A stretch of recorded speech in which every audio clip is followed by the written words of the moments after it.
In the vibrant town of Ibadan, celebrations were a common occurrence. Weddings, birthdays, and festivals were held frequently, and they were marked by music, dancing, and an abundance of joy. One of the most well-loved traditions during these events was spraying money, throwing Naira notes over the celebrant to express blessings and good fortune. However, this tradition had taken a troubling turn. People were carelessly spraying large quantities of money, causing the notes to fall on the ground and get trampled or blown away by the wind. This resulted in the notes becoming damaged and debt, reducing their value and causing a strain on the economy. The Economic and Financial Crimes Commission (EFCC) took notice of the information and began cracking down on the abuse of Naira notes at events. They believed that this irresponsible behavior could lead to larger economic problems and a lack of respect for the national currency. One day,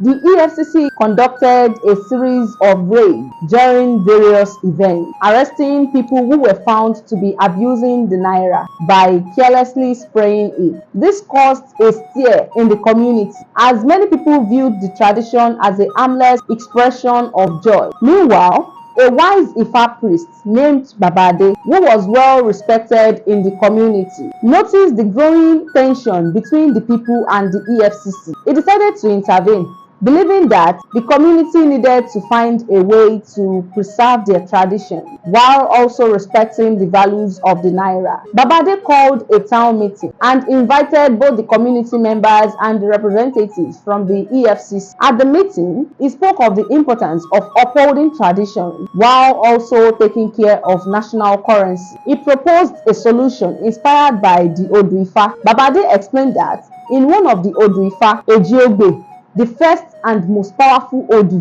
it speaks of balance, moderation, and respect for all things. He suggested that instead of spraying money recklessly, people could offer their blessings in a more controlled manner. For example, guests could hand over the money directly to the celebrant or place it in a specially designated container. The community agreed that this approach would allow them to maintain their traditions while also respecting the Naira. The EFCC representatives were pleased with the compromise and agreed to monitor future events to ensure the new practices were being followed. From that day on, the community found a harmonious balance between their traditions and the protection of the national currency. Babade's wisdom had helped bridge a gap between the community and the EFCC, preserving the joy of celebration while respecting the value of the Naira. This story was compiled by Reuben Odubako.